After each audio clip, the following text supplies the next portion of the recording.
Hey everyone, and welcome. So we all know AI can write an email or a blog post, right? But what about really complex technical code? Today, we are putting AI to the ultimate test to see if it can write production-ready SQL.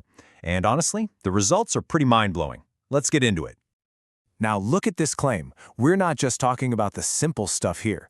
We're talking about the kind of code that can sometimes stump even seasoned developers. So the big question is this for real? Is the AI actually that good? Well, we're about to find out. Okay, so let's unpack why this is such a huge deal. It really all comes down to one thing: translation. How do you take a question that a human has, in plain English, and turn it into a perfect piece of code that a database can understand? Here's a great way to think about it. Imagine you're in this enormous library that has all the information in the world. The only problem? You don't speak the librarian's language. You know exactly what you want to ask for, but you can't communicate. That library, that's your database. And that special language the librarian speaks, that's SQL. It is incredibly powerful, but man, it is strict. Just one comma out of place, one little typo, and the whole thing can break. Or even worse, it can give you the wrong data without you even realizing it.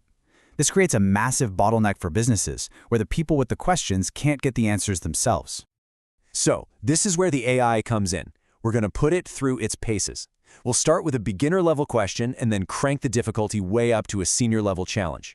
We're not just looking for a correct answer. We want to see if the code is clean, efficient, and something you'd actually use in a real-world project. All right, challenge number 1. We're starting off easy. This is basically SQL 101, the kind of query you'd learn on your very first day. Just a simple request to filter a single table. A total softball. And boom! There it is. It's simple, it's clean, and it's 100% correct. So the AI passes the first test with flying colors. But, that was the easy part. Now let's see what happens when we really turn up the heat. Okay, now this is a whole new ballgame. This is a real-world business question. It means the AI has to figure out multiple steps. It has to join tables together, it has to calculate a sum, count up the number of orders, filter on that count, and then sort and show just the top 5. There's a lot that can go wrong here. And here is what the AI came up with. Just look at that. It's not some messy, long one-liner. It's a beautifully structured, multi-step query. Let's actually break down why this is so incredibly impressive. So what makes this code so special? Well, it uses something called a common table expression, or a CTE. You can think of it like creating a little temporary mini-table right inside your query. It makes everything so much cleaner and easier to read. It's a modern technique, a best practice, and the AI nailed it. This isn't just correct code. This is code written the way a senior engineer would write it. It is textbook perfect. All right, it's time for the final boss. This one is tough. It requires something called a window function, which is a pretty advanced SQL concept for performing calculations across multiple rows. Honestly, this is the kind of stuff that can make even experienced data analysts scratch their heads for a bit. And the answer, wow. It's just beautiful code. It uses that tricky window function perfectly. It nests another calculation right inside of it, and it gets the rounding and percentage calculation exactly right. Everything is formatted cleanly. I mean, this is truly senior-level SQL, and the AI generated it in seconds. So, okay, the AI can write some seriously impressive code. We've established that. But that's actually just scratching the surface. See, these tools aren't just simple translators. They're becoming a full-blown AI assistant. Let's take a quick look at the rest of the toolkit. So, besides just writing code from scratch, this AI can act like your own personal tutor, explaining what a complex query does line by line so you can actually learn.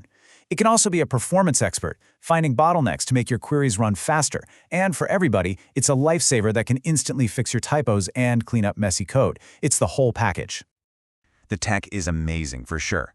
But what does this actually mean for people in their day-to-day jobs? Let's talk about the real-world human impact. First off, let's talk about scale. This is not some small experimental tool.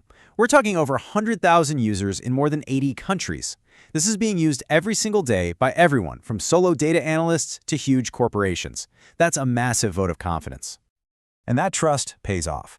We're talking more than 25,000 hours of productivity saved. Think about that. That's thousands and thousands of hours that people can now spend actually analyzing data and solving problems instead of just fighting with their code.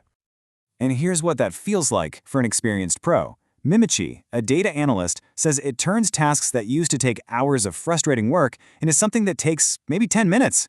For an expert, that is a total game changer. But it's not just about making the experts faster. Now, let's flip the coin. For a beginner like Didier, this tool is an enabler. It takes that super high, really intimidating learning curve for SQL and just flattens it, making the whole world of data so much more accessible. It's empowering people at every single skill level. Okay, so we've seen the tech, we've seen the incredible impact it's having on people. Let's just zoom out for a second and ask the big question. What does this all mean for the future? What we're really looking at here is a fundamental shift. The old way was slow. It was manual. It required years of very specialized knowledge. The new way, it's conversational. It's accessible to almost anyone, and it is unbelievably fast. We're basically democratizing access to data. And that really leaves us with this one last fascinating question. Are we seeing the end of needing to learn SQL? Or is this the beginning of a whole new kind of partnership, where AI becomes this indispensable assistant that just makes us better, faster, and smarter? I think it's the dawn of a new partnership. What do you think? Let me know down in the comments.